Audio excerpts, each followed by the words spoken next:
आज हम पढ़ेंगे वचन।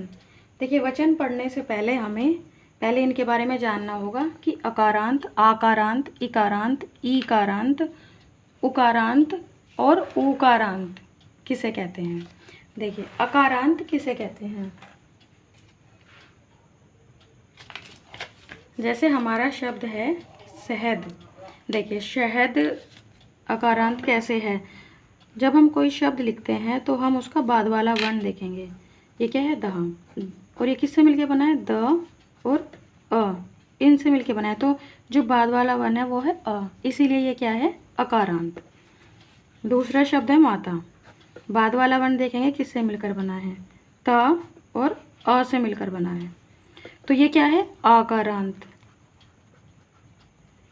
ये है अकारांत।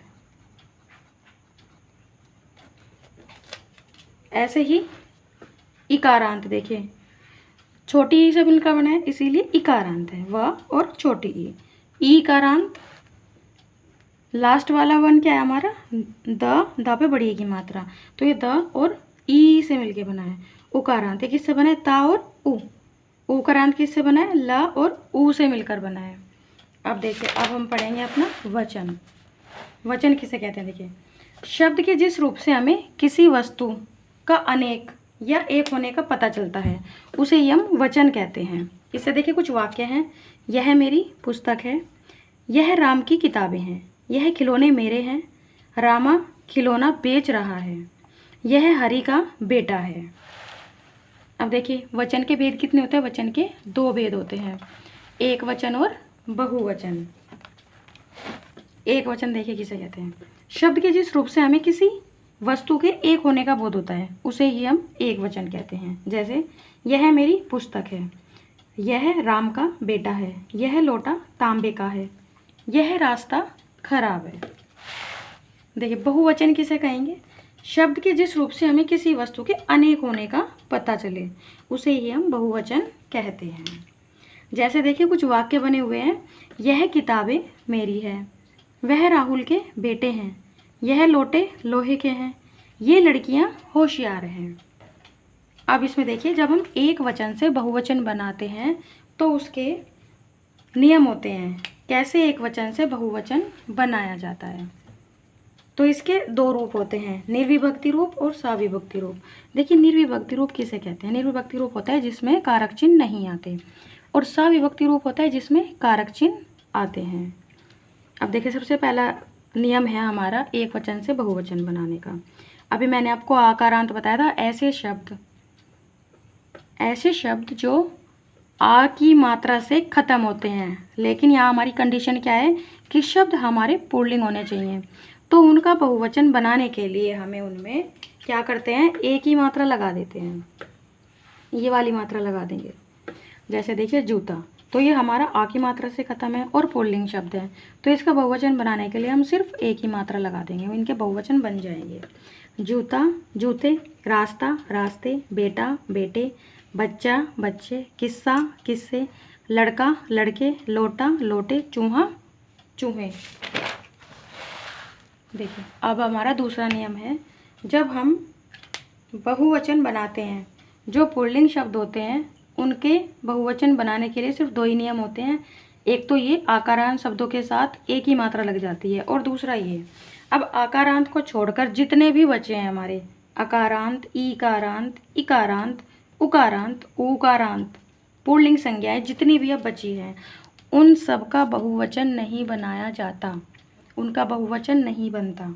देखिए कैसे, फूल फूल, हाथी हाथी, भालू भालू, भेड़िया भेड़िया, इनका एक वचन और बहुवचन दोनों समान रहते हैं। जैसे देखिए, एग्जाम्पल के साथ समझेंगे।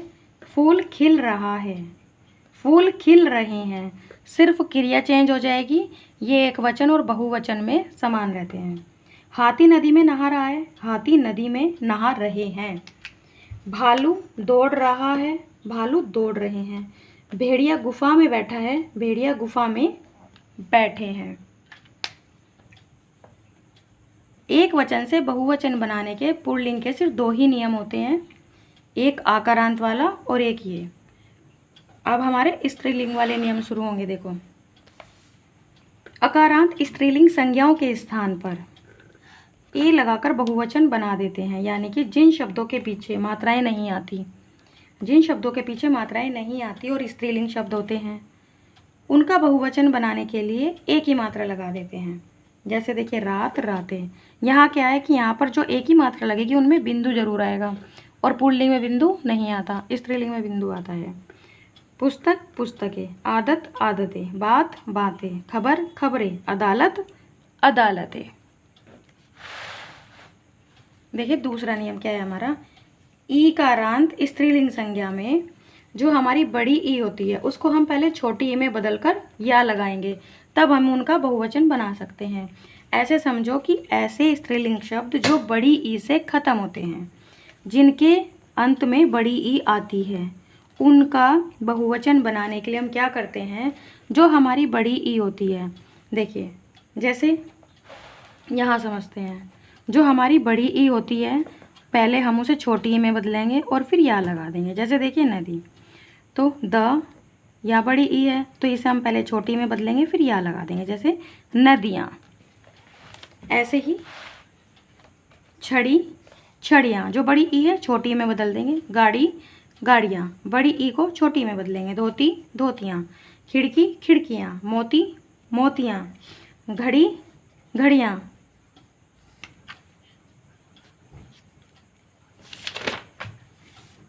अब देखिए उकारांत स्त्रीलिंग संज्ञा में क्या होता है, उकारांत स्त्रीलिंग संज्ञा में ए लगाकर बहुवचन बना देते हैं, यानी कि ऐसे शब्द जो हमारे छोटे ऊ की मात्रा से जिनका अंत होता है, उनका बहुवचन बनाने के लिए हम कुछ भी नहीं बदलते, सिर्फ ए लगा देते हैं। देखिए वस्तु, वस्तुएं। धातु, धातुएं। ऋतु, ऋतुएं। ऐसे ही उकारांत स्त्रीलिंग संज्ञा में ऊ को पहले हम छोटे ऊ में बदलकर ए लगाकर बहुवचन बनाते हैं। सेम ऐसे ही जैसे हमने पहले बड़ी ई को छोटे ऊ में बड़ी ई को छोटी ई में बदला था, ऐसे ही हम बड़े ऊ को पहले छोटे ऊ में बदलेंगे, उसके बाद ए लगाकर हम इसका बहुवचन बना देंगे। जैसे बहू, बहुएं, तो बड़ा ऊ है पहले छोटे में बदलेंगे फिर ए लगा देंगे। वधू, वधुएं। धेनु, धेनुएं।